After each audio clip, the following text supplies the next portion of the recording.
Hello बच्चों, आज हम लोग बात कर रहे हैं ऑपरेशन ऑफ मैट्रिसेस के बारे में।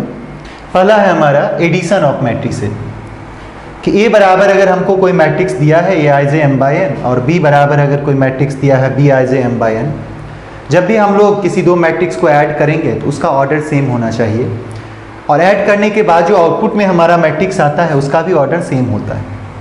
ऐड करते वक्त हम लोग याद रखेंगे कि दोनों के सेम करस्पॉन्डिंग पोजीशन एलिमेंट्स जो हैं हम उनको ऐड करते चले जाएंगे तो हमारा आउटपुट आ जाएगा। जैसे फॉर एग्जांपल आपको अगर यहाँ पर बोला जाए कि 1 2 3 4 5 6 प्लस 2 1 4 4 1 3 कि अगर ये दो मैट्रिक्स हमको दे दे और अगर हमको इनको ऐड करना हो तो सबसे पहले देखेंगे दोनों का ऑर्डर सेम है या नहीं। तो यहाँ पर हम देख रहे हैं इसका ऑर्डर है 2/3, इसका भी ऑर्डर है 2/3, तो जो हमारा आउटपुट आएगा उसका भी ऑर्डर सेम हो जाएगा 2/3। अब हम लोग सेम पोजीशन को चूज करेंगे दोनों ही मैट्रिक्स के अंदर, जैसे first row first column, first row first column, बस इनको ऐड करते चले जाना है। तो 1 + 2 कितना होगा 3, इसका भी फर्स्ट रो फर्स्ट कॉलम आ जाएगा। इसी तरह फर्स्ट रो सेकेंड कॉलम 2, इसका फर्स्ट रो सेकेंड कॉलम 1, 2 + 1 कितना 3। सिमिलरली 3 + 4 7, यहाँ पर आ जाएगा 4 + 4 8, 5 + 1 6 और 6 + 3 9। ये हमारा आंसर हो जाएगा। सेकेंड है हमारा multiplication of A matrix bye a scalar कि अगर हमको कोई मैट्रिक्स दिया है ए और उसको हम किसी स्केलर टर्म के द्वारा मल्टीप्लाई करें कि इसके हर एलिमेंट में मल्टीप्लाई हो जाएगा। जैसे फॉर एग्जांपल अगर हमको दे दिया जाए a = 1 3 5 2 1 4, ये 2/3 ऑर्डर का मैट्रिक्स है और अगर हमसे बोला जाए 3a का वैल्यू क्या होगा, तो मैट्रिक्स a को 3 से मल्टीप्लाई करना है तो हम इसके हर एलिमेंट को 3 से मल्टीप्लाई कर देंगे। तो हमारा जो आउटपुट आएगा वो हो जाएगा 3 9 15, ये हो जाएगा 6 3 12। यही हमारा आंसर हो जाएगा। इसका ऑर्डर सेम रहेगा जो मैट्रिक्स ए का ऑर्डर था। तीसरा है हमारा मल्टीप्लिकेशन ऑफ टू मैट्रिक्सेस। जब भी हम दो मैट्रिक्स को मल्टीप्लाई करने के लिए जाते हैं तो कुछ चीज़ों को हमको याद रखना है। सबसे पहला कि अगर हमको ए और बी को मल्टीप्लाई करना हो तो इसके ऑर्डर को याद रखेंगे। जो पहला मैट्रिक्स है उसके नंबर ऑफ कॉलम और जो दूसरा मैट्रिक्स है उसके नंबर ऑफ रो, ये दोनों इक्वल होना चाहिए, तभी हम किसी दो मैट्रिक्स को मल्टीप्लाई कर सकते हैं। कहने का मतलब ये है कि यहाँ मैट्रिक्स ए का जो नंबर ऑफ कॉलम है n, वो मैट्रिक्स बी के नंबर ऑफ रो के इक्वल होना चाहिए, तभी हम इन दोनों को मल्टीप्लाई कर सकते हैं। अगर ऐसा नहीं होता है तो फिर यहाँ मल्टीप्लिकेशन पॉसिबल नहीं होगा। लेकिन अगर ये दोनों इक्वल हो तो नया जो मैट्रिक्स आएगा उसका ऑर्डर हम बता सकते हैं कि उसका ऑर्डर हो जाएगा फर्स्ट का रो और सेकेंड का कॉलम m/n।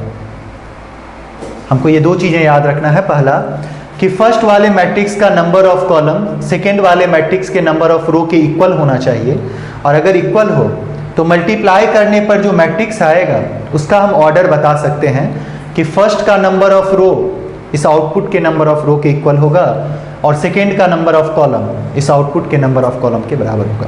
अगर हम इतना जानते हैं तो फिर हम मल्टीप्लाई कर सकते हैं। जैसे कि अगर हमसे पूछा जाए कि इन दोनों मैट्रिक्स का मल्टीप्लिकेशन पॉसिबल है या नहीं, तो बच्चे सबसे पहले हम लोग इसका ऑर्डर लिखेंगे कि फर्स्ट का ऑर्डर है 2/3, सेकेंड का ऑर्डर है 2/2।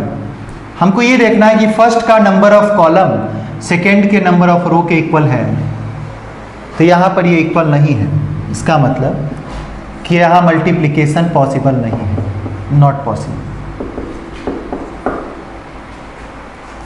अब जैसे अगर हमको यहाँ मल्टीप्लाई करना हो इन दोनों मैट्रिक्स को तो सबसे पहले यही देखना है कि यहाँ मल्टीप्लिकेशन पॉसिबल है या नहीं। तो हम देख रहे हैं कि इसका जो नंबर ऑफ कॉलम है वो सेकेंड वाले के नंबर ऑफ रो के इक्वल है, तो मल्टीप्लिकेशन पॉसिबल है। तो अब हम ये भी बता सकते हैं कि यहाँ जो आउटपुट आएगा उसका ऑर्डर क्या होगा। तो बच्चे आउटपुट का जो ऑर्डर है वो हो जाएगा 2/3, फर्स्ट का रो और सेकेंड का कॉलम। हम लोग फर्स्ट के रो को कंसीडर करते हैं, फर्स्ट वाले मैट्रिक्स के, और सेकेंड वाले मैट्रिक्स के किसको कंसीडर करेंगे, कॉलम को। तो यहाँ पर कितना रो है 2 और कॉलम कितना है 3। अगर रो और कॉलम पता है तो हम ये भी बता सकते हैं कि इसके अंदर नंबर ऑफ एलिमेंट कितना होगा। हम लोग स्टार्टिंग में पढ़ चुके हैं कि इसको अगर मल्टीप्लाई कर दें तो हमको नंबर ऑफ एलिमेंट पता चल जाता है। तो टोटल नंबर ऑफ एलिमेंट कितना होगा 6, जो यहाँ हम लिख सकते हैं A11, A12, A13, A21, A22, A23। अब हम इसका वैल्यू निकाल सकते हैं। अगर हमको A11 निकालना है तो बस थोड़ा सा ध्यान देना है कि रो हम लोग फर्स्ट वाले मैट्रिक्स का लेते हैं और कॉलम किसका लेते हैं, सेकेंड वाले का। तो हम लोग फर्स्ट रो को फर्स्ट कॉलम से मल्टीप्लाई कर देंगे। रो में जब भी हम लोग कंसीडर करेंगे तो लेफ्ट टू राइट और कॉलम में टॉप टू बॉटम, कि फर्स्ट वाले एलिमेंट 1 को यहाँ 1 से मल्टीप्लाई करेंगे, 1 इंटू 1 प्लस 2 इंटू 3। अब इसको कैलकुलेट कर लीजिए, ये आ गया 7। अगर हमको निकालना है A12 तो फर्स्ट रो लेंगे और सेकेंड कॉलम लेंगे। फर्स्ट रो किसका, फर्स्ट वाले मैट्रिक्स का, और सेकेंड कॉलम लेंगे सेकेंड मैट्रिक्स का। तो यहाँ मल्टीप्लाई कीजिए, 1 इंटू 2 प्लस 2 इंटू 1, ये बच्चे कितना आ जाएगा, 2 प्लस 2 कितना 4। इसी तरह अगर हमको निकालना हो A13 तो हम लोग फर्स्ट वाले का फर्स्ट रो लेंगे और सेकेंड वाले मैट्रिक्स का थर्ड कॉलम लेंगे, फर्स्ट रो को थर्ड कॉलम से। तो 1 इंटू 3 प्लस 2 इंटू 4, ये कितना आ जाएगा 11। सिमिलरली अगर हमको यहाँ पर निकालना हो A21 तो अब हम लोग सेकेंड रो को फर्स्ट कॉलम से मल्टीप्लाई करेंगे। तो 4 प्लस 15, 4 इंटू 1 प्लस 5 इंटू 3, जो कि कितना आ जाएगा 19। इसी तरह अगर हम निकालते हैं A22 तो सेकेंड रो सेकेंड कॉलम, तो 4 इंटू 2 प्लस 5 इंटू 1, तो ये आ जाएगा 13। इसी तरह सेकेंड रो थर्ड कॉलम को मल्टीप्लाई करेंगे तो 4 इंटू 3 प्लस 5 इंटू 4, तो ये हो गया 12 प्लस 20 32। हर एक एलिमेंट को प्लेस कर लीजिए इनके पोजीशन पर, यही आंसर हो जाएगा। तो हमारा आंसर जो होगा बच्चे वो कुछ इस तरह आ जाएगा कि 7 4 11, 7 4 11, और ये हो गया 19 13 32।